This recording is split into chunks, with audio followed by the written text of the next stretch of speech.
Crazy again, and this is the video tutorial to program the 99999-101 Rev 2 part.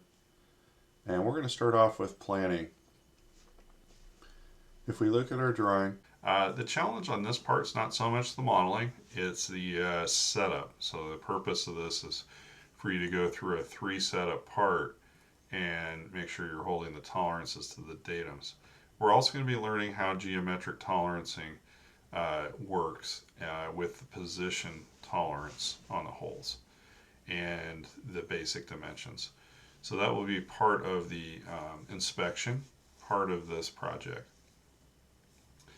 Now the datums, you want to hold the part in a way that you're keeping track of the datums as the drawing is laid out.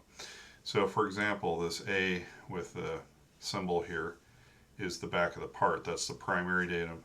The secondary datum is B, which is the top of the part, and then datum C is the left side edge. All the dimensions radiate from those datums. That is what we need to reference with our work stops and our fixed jaw on the vise. And it's important that we keep track of like this set of holes on the bottom and all the holes in the pocket and the front view all come, or dimension all from this left side.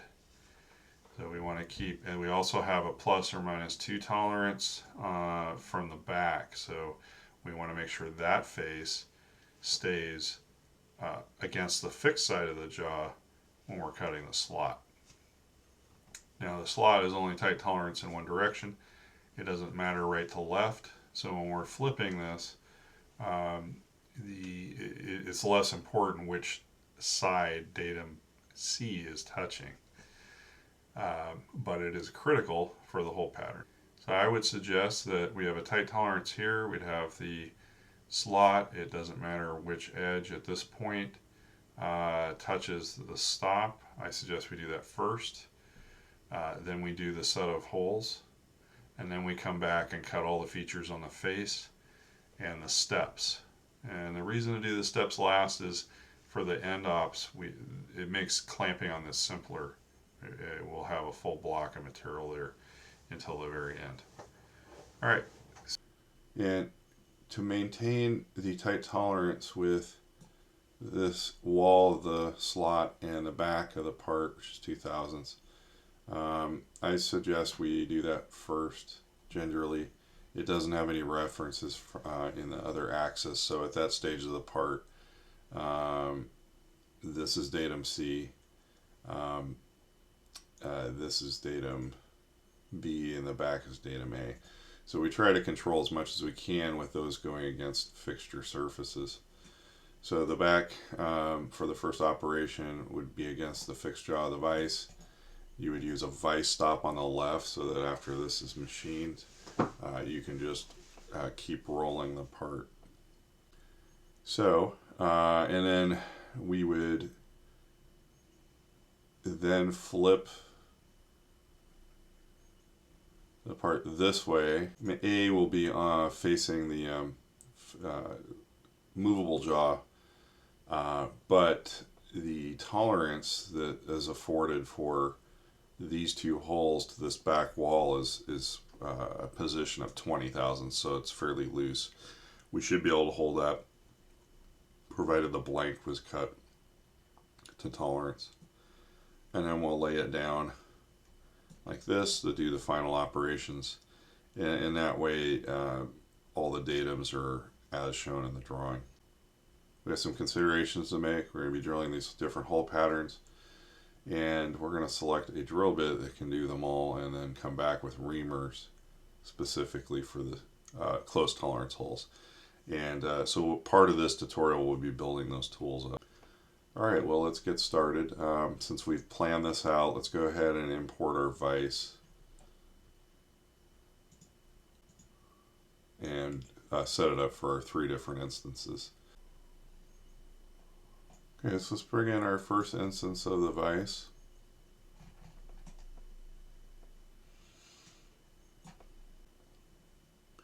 And our first op, it's actually already in the orientation we need it.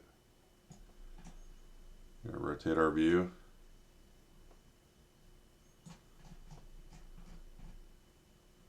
And we'll go ahead and accept that for now. Now one thing is we want to plan our parallel heights.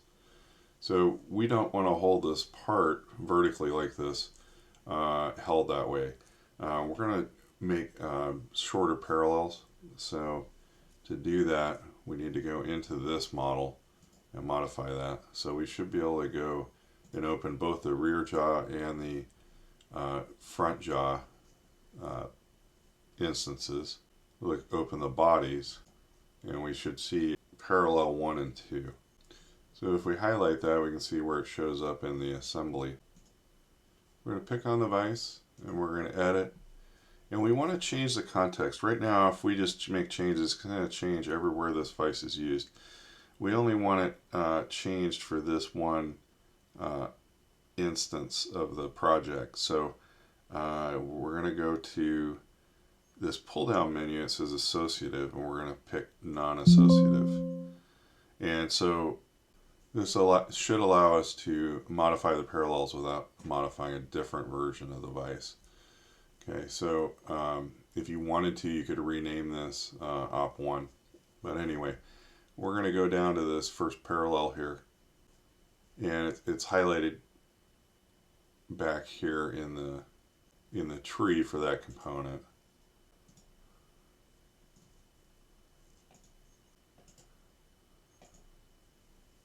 And we find the sketch that's associated with it, and we're going to change this to 1.25. Okay, so we've got a shorter parallel. It'll have more purchase on the part.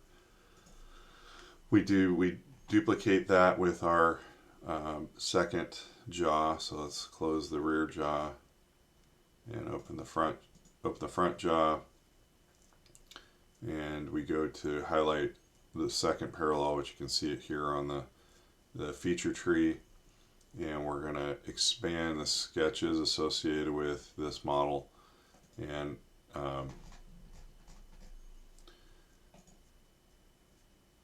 it should be the first sketch.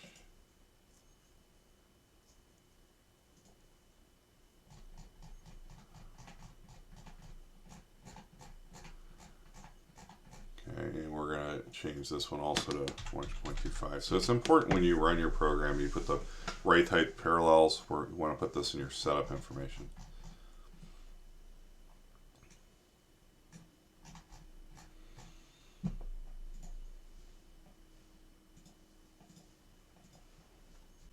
When you're done with that, you can hit finish edit in place. Alright, so now we need to right click on this vise and we unground it from parent, and then we're going to put it in a joint. So we're going to assemble like we have before the top left of the parallel to the bottom reference of the part we want to mount in there. Okay, so you got to get in a view where it's parallel. Now, don't be disturbed by the preview. It's going to move just the one piece, but that's a preview. And then now we want to pick on the axis. We want to offset it from the end. This is somewhat up to you how far you go, but the box here will pop up with which one it is. And if the arrow is pointing the direction, it depends on what feature you've selected first. So I'm going to go +5, which was the wrong way. So throw a negative symbol in front of that, and then hit OK. And the rest of the assembly should come along. Okay. The goal for this is to have one set of parallels so we don't have to change our origin for any of the setups on this part. So you can set it up, put a work stop on here, and keep rotating the part. If I was only doing a part this deep and didn't have to do anything shallower, I might lower to an even lower parallel. But planning for this job, we're going to have to lay it flat to do all this work on the face, and this is about the shortest parallel we can use. It just makes the setup more difficult because if the operator has to swap parallels out, then you've got an instance where someone can make an error there. So at the moment, we got datum A against the back jaw on the vise, which doesn't move. We have datum C, which is on the left, and datum B is up in the air. We're 90 degrees to it. All right, so let's close up our vise jaw. And our thickness of our part is 0.75. So that's the thickness of our part. All right. And again, all this face work is still a solid block. That's why we're doing it in this order, so that we're not clamping against these steps where you'd have to shim it and lose accuracy. All right, so our next operation. To copy the first instance of the vise, we're going to first left click, then hit Control C, and then Control V on our keyboard, and accept the captured position. Okay, we've just duplicated the vise, and but we still have an opportunity to move it. We can now move this. The advantage of doing it that way is our parallels are already the height we need, and we don't have to go and reset that.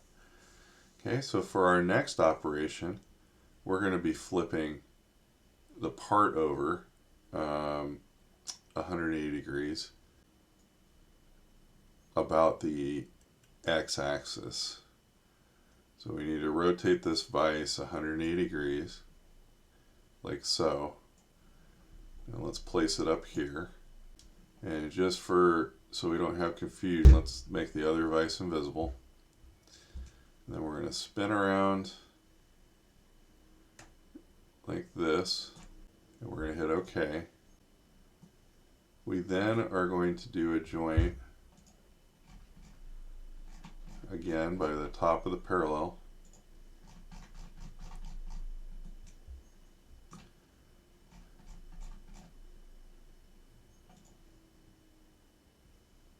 And the top of the part. Okay, the reason we're rotating it this way again is we have a loose tolerance with the two hole patterns, and we're electing to keep datum C against the stop, which is this face here, as opposed to flipping the part so that datum C would have to be set up on the right side of the vise. That allows us to keep the same setup, which is more accurate, same zero, and that way we're holding the X dimensions at a tighter tolerance. Again, we're going to select the direction we want to shift this in. We're going to go 0.5, negative 0.5, and then we'll hit OK. All right, and then we just need to change the width of the jaws, and we now have the vise set up for op 2, which will be drilling and tapping these holes. Okay, make sure you're saving.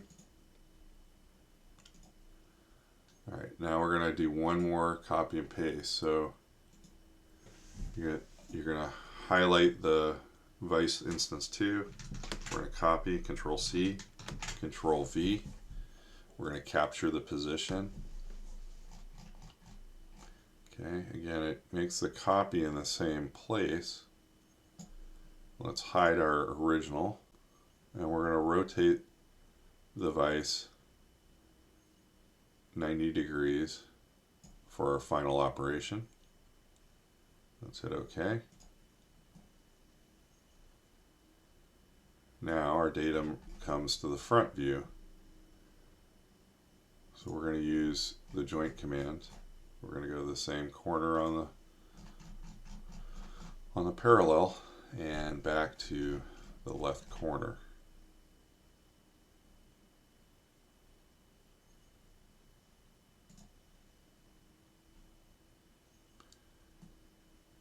Okay, and then select our direction, and it's a negative 0.5. Okay, and then we need to change this to 1.9.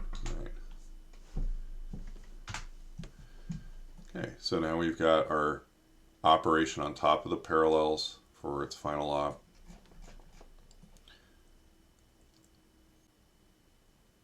And it should gives us a ton of clearance. Maybe we could have gone a little bit lower, but a ton of clearance to do all this face work without hitting our work stop or our vices. Okay, so that's the setup. We're ready to start machining. That way we don't have to keep coming back and forth between the design mode and machining mode. Let's set up for op 1. So we're going to make the first vice instance visible and make the other ones invisible. If the joints are showing like what you see here, go down to the display settings, go to object visibility, and unselect joints. At this point we don't need to see them. They'll just confuse us in the setup documentation. If your session's already set up to ignore those, don't worry about it. Okay, so now we're going to go to Manufacture tab. And I'm not sure where this import CAD data error is coming. It has something to do with the vice. We're going to say no. Okay. Now we're going to do our setup. So we're going to have 3 setups. So let's go to New Setup. And we obviously need to assign what the model is. So what our model is going to be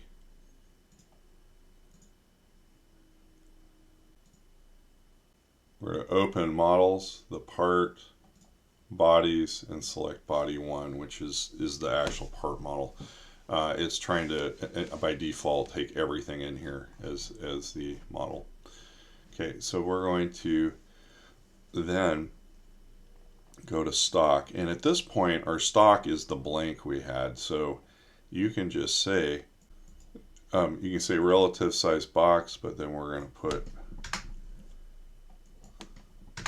0 on all our sides. Okay, now we're going to set our origin. So go to setup. We're going to use we're going to set our orientation. So X and Z axis. So our Z axis really isn't going to change for this, but it's here. Pick front edge for X. You might have to flip it depending on how you selected that. It should look like this, with Y this way, Z normal to the slot, and X horizontal to the vise. And then we're going to use it doesn't matter because the stock and model are the same, but out of habit I would go to model box point, and then we're going to select the bottom left corner how we assembled it, and that puts our origin on top of the parallels. And again, you have to set your tools on top of a 1, 2, 3 block and then shift them down 1 inch for the 1, 2, 3 block, and then you'll never have to set your tools for any of these other operations. You can just keep going if you use this scheme for your origin. If you put it on the top of the part, it's going to be constantly changing. You're going to be adjusting the machine for every operation. Okay, we're going to go to post-process. We're going to call this 1011. Okay, so that's the last 3 digits of our part number, the first operation. We're going to call this op 1. If you wanted to put more there, you could say, you know, something like slot. This will show up in the program notes. Okay, we're going to use work offset 1. We'll hit OK. We're going to rename this. Click twice slowly. Op 1.